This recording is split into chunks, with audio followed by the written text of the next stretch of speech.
Hi guys! Welcome sa aking channel. So, ang ating pag-uusapan natin ngayon is all about LDR. Ano-ano nga ba yung pwede nating gawin para magiging, kahit magkalayo tayo ng ating partner, is magiging strong pa rin yung relationship natin.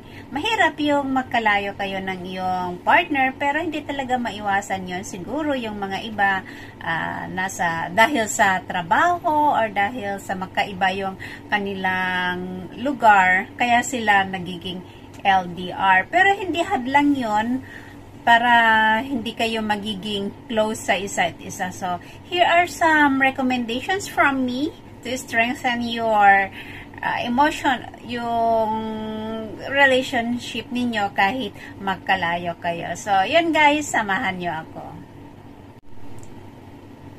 So, ayan yung number 1 na i-recommend ko sa inyo, sa mga babae or lalaki, lalo sa mga babae, is yung communications. Ito talaga yung pinaka-importante sa isang relasyon, hindi ba? Hindi lang ito para sa mga LDR, kundi yung para sa, din yung kahit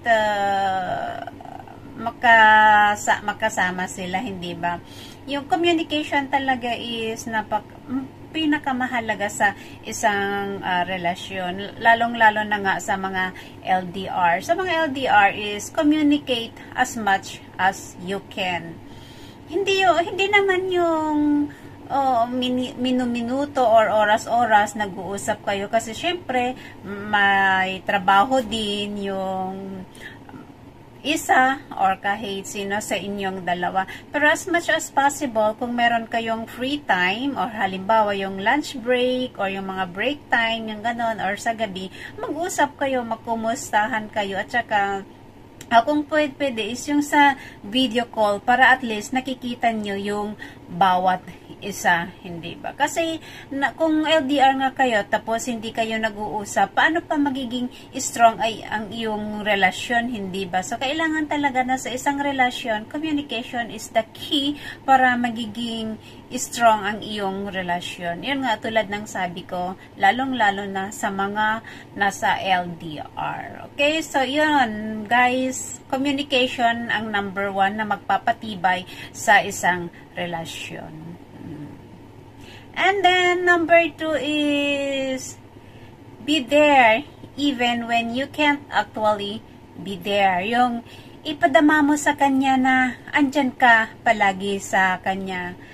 Yung halimbawa, nalulungkot siya or meron siyang problema sa trabaho, sabihin mo sa kanya na andito lang ako para sa'yo. Di ba nakakagaan ng loob yan kung halimbawa meron kang problema sa trabaho mo or kahit hindi sa trabaho o sa personal mo or tapos sabihan ka ng partner mo na huwag ka nang malungkot, andito lang ako para sa'yo, hindi ba? So, lagi niyong ipadama sa iyong partner sa bawat isa na andyan kayo para sa isa't isa. Hindi man sa physical, kasi yun nga, makalayo nga kayo. Pero yung sa, yung sa pagsabi mo ng ganyan, pinaparamdam mo sa kanya na andoon ka para sa kanya, is isa na rin yan na papatibay sa inyong relasyon, hindi ba? So, yan sa number 3 is remind your partner frequently what you love about your relationship.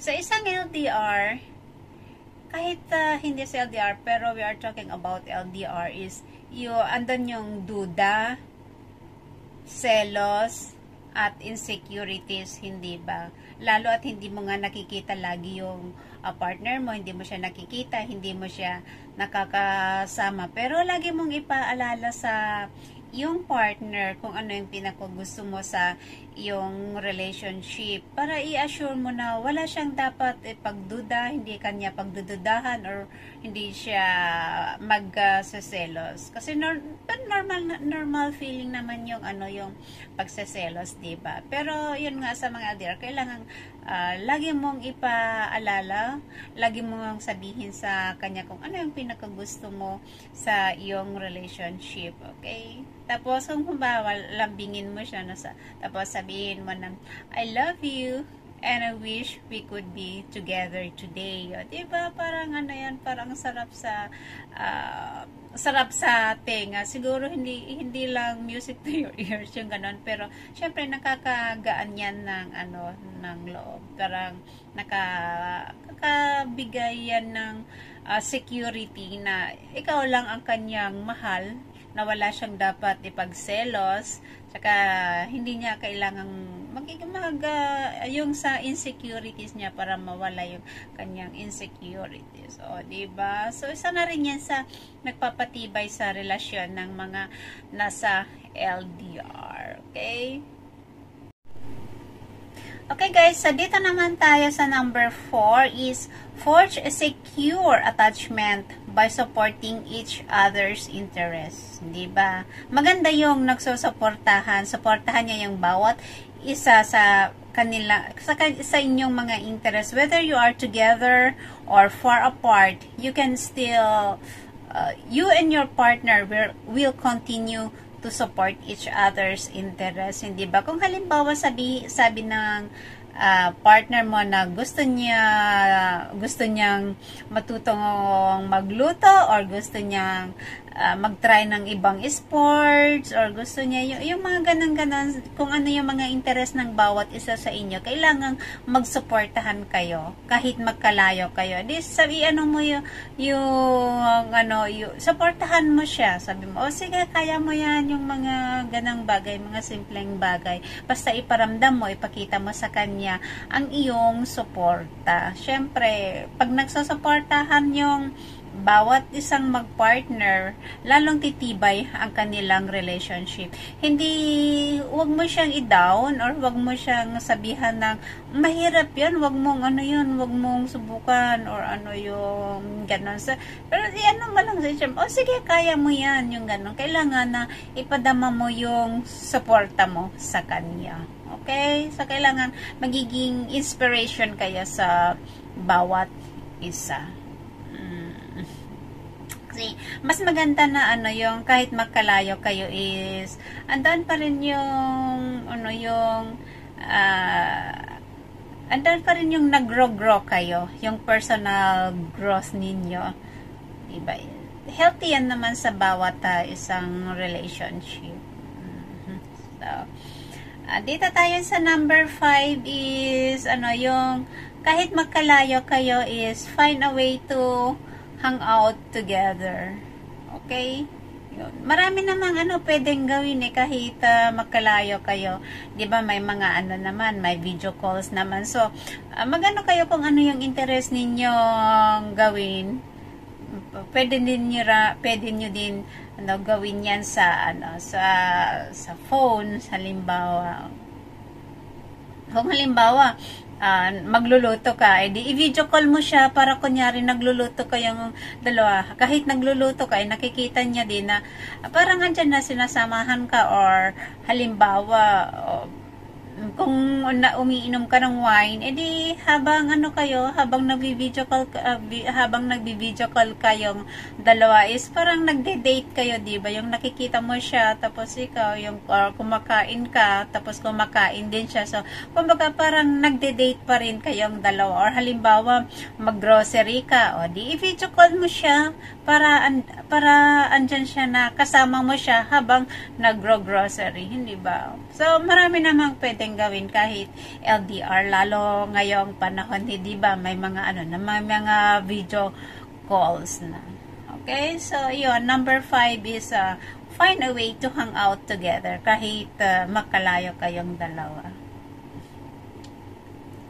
And then, dito naman sa number 6 is mahalaga din ito na kailangan talaga na learn how to address important issues.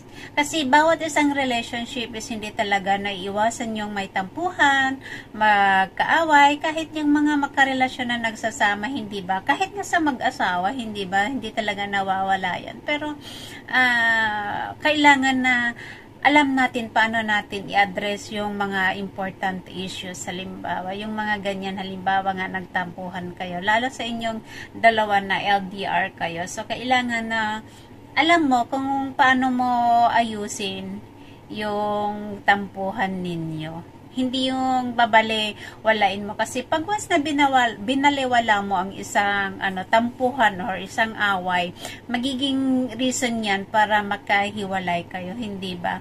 So, huwag baliwalain ang isang tampuhan. Kahit maliit na bagay, kailangan na ayusin nyo yan. Okay? Kasi normal naman talaga yan. Hindi talaga maiwasan ang away. So, dito naman tayo sa number 7 is kailangang mag-focus. Focus on the positive aspects of long distance. So, kailangan mag-focus lang kayo sa mga positive things. Huwag puro negative, hindi ba? Tsaka kailangan na dito sa number 8, irespeto nyo yung reason bakit kayo magkahiwalay. Siguro dahil sa trabaho or dahil sa lugar na kilala mo yung partner mo online. Tapos nagmahalan kayo, siguro yun sa din yan, sa magkaiba kayo ng lugar, pero mostly siguro is dahil sa trabaho. So kailangan i-respect nyo yan. At saka hindi naman hadlang yung mga ganyang bagay, hindi ba? Kasi when the time is right, dito na tayo sa number 9, halimbawa, yan nga, dahil sa trabaho or dahil sa makaiba kayo ng country, kaya kayo naging LDR. So, when the time is right, create a long-term plan for meeting for merging your words, hindi ba? So, kung halimbawa na talaga mahal niya na talaga yung isa't isa, nakilala niya yung bawat isa, magplano kayo kung paano mag-merge ang mundo ninyong dalawa. Like halimbawa, o kung talagang na matibay na yung pundasyon ninyong dalawa is marriage halimbawa, or kung hindi naman yung lalaki is mag-relocate siya, tapos puntahan niya yung babae, or if not naman yung lalaki, kunin niya si girl para punta sa kanyang lugar, diba? Or maghanap ng trabaho na andoon, kung saan andoon yung kanyang partner. So, yun.